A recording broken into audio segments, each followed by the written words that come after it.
Hi, these comments are for HK. This is Michael. Thank you for completing your integrated speaking practice test.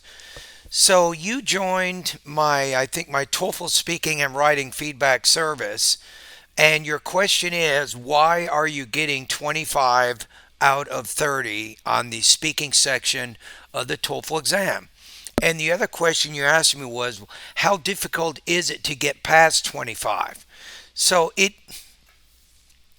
as I listen to your most recent practice test here, I can give you kind of some insight into both of those things. Um, okay, let's listen to your practice test now.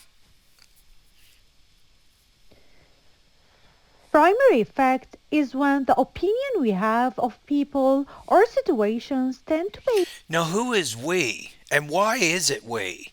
So, I don't think there's any need to use a personal pronoun like that.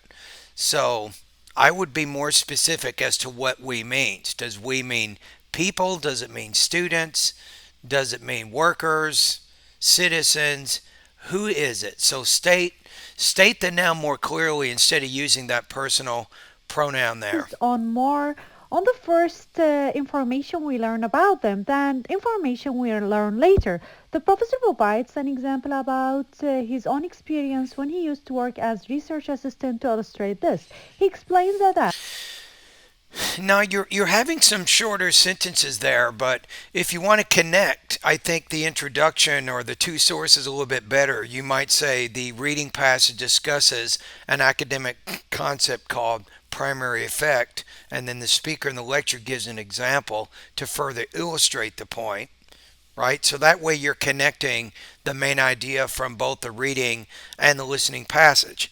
Once you've done that, then you go to the reading passage and explain primary effect in some detail. Once you've done that, then move to the listening passage. on his first week they ran an experiment and the experiment was successful, so his boss always decided to introduce him at the star. uh, You see that? This is going to kill your speaking score. The as, us, as. You do that. That means that you don't have that automaticity that the TOEFL is looking for. Automaticity means that you can find the grammar and the vocabulary naturally and you can put it into your response quickly without any pauses or hesitation. Of course, we want to have pauses and hesitations in certain parts of the response, but not in the middle of a sentence like you're doing. That's going to be a problem. So I think that's exactly one of the reasons why you're scoring 25 right now. You lack the automaticity of language use, and that problem is evident in some of the pauses and hesitations and the filler words that you're using. Assistant, and the professor didn't change his mind, even he did some mistakes later. On the other hand, He didn't change his mind even. So here's another problem. This is a problem with pacing. This is your second problem. When you get to the end of a sentence, you're not pausing long enough before you get to the next sentence. So when you get to the end of the sentence, you should have a good pause, your tone falls, and then you move on to the next sentence. his co-worker on her first week, she did a big mistake, so the boss thought. She what? Let's listen to that one more time. On the other hand, his co-worker on her first week, she did a big mistake, so No, the boss. I would say she made a big mistake. So you make a mistake. You don't do a mistake. So usually make, um, it's like to commit something. Do is to complete or perform something. So these words are slightly different.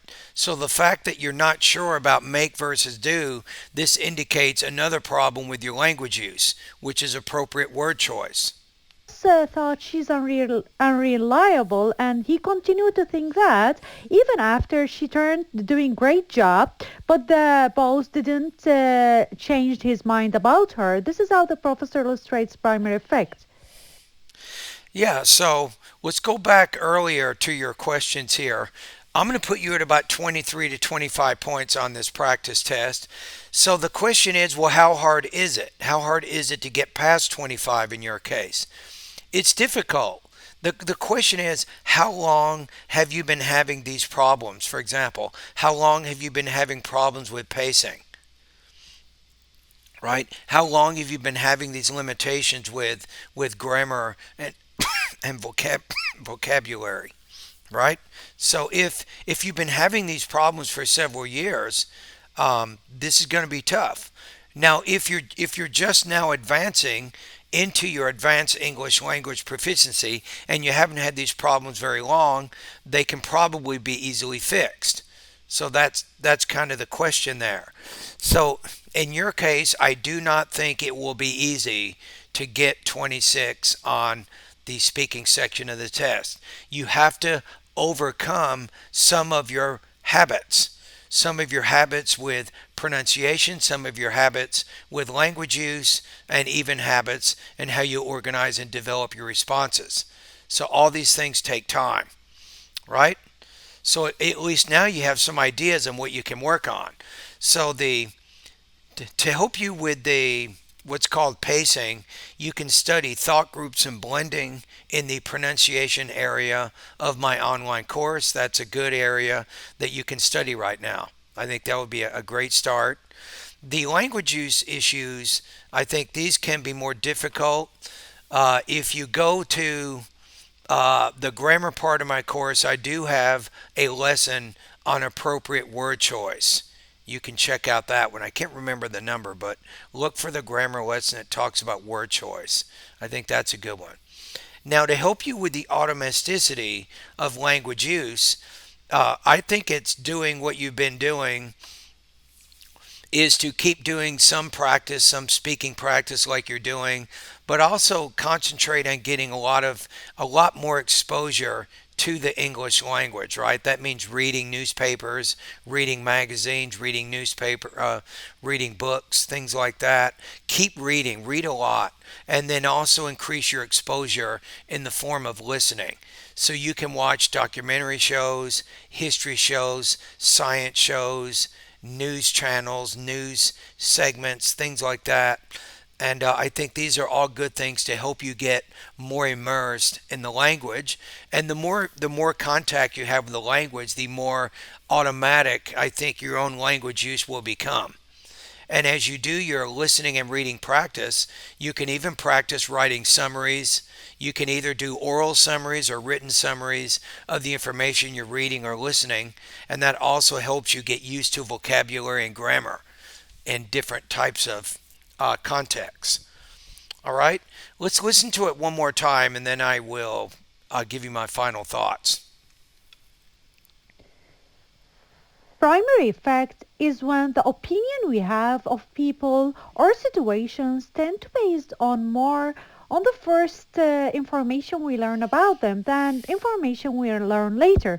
The professor provides an example about his own experience when he used to work as research assistant to illustrate this. He explains that on his Yeah, notice how in the beginning of your response you have a lot of tone variation, but then when you get to the lecture and you talk about that, your tone falls flat. So you're not real consistent with that. I think that your tone is a little exaggerated in the beginning of the response, so it needs to sound a little more natural. first week they ran an experiment and the experiment was successful, so his boss always decided to introduce him as the star uh, assistant, and the professor didn't change his mind even he did some mistakes later. On the other hand, his co-worker on her first week, she did a big mistake, so the boss thought she's unreliable, and he continued to think that even after she Yeah, notice did a mistake, so you had that mistake twice. So you're consistent, which means you definitely have limitations with your word choice. turned doing great job, but the boss didn't change his mind about her. This is how the professor The boss didn't. Let me go back. the boss didn't change his mind about. Yeah, the boss didn't change his mind about. That's another serious problem. So you have did, which is the auxiliary verb, and usually with did we use the base form of the verb after that. We don't conjugate the main verb, right? So it's he did change. Her. This is how the professor illustrates primary effect. Yeah, this is going to be a battle, I guarantee you. Uh, you would think just 1 point, right, would be really easy to get past. But based on what I'm listening to here, you have some mistakes. You have some language use issues and some delivery issues. These things seem to be cemented, they seem to be pretty firmly as part of your language, a part of your proficiency. So we have to undo those things. We have to get rid of those mistakes. We have to help you vary your tone, improve your pacing. You have to do a little bit better in all those areas. And I think it's going to be a fight. So in your case, to go from 25 to 26, based on what I'm listening to here, you're probably looking at anywhere from 1 to 3 months. And it's even possible that you may never get 26, right? It just depends on whether your English proficiency has fossilized in the brain or not. Fossilization is a serious problem. Pretty much all second language learners have fossilization at some point, but hopefully it has not happened to you yet. You can look up that term in Google and understand more about it. I'll give you the key words: fossilization in second language acquisition. That's a term that you can get more familiar with because this could be the main reason why you do not or you will not ever score 26. Hopefully that will not be the case, right? I'm going to do everything I can to help you overcome these issues. But how receptive will your brain be to my recommendations, right? Okay, anyway, thank you very much.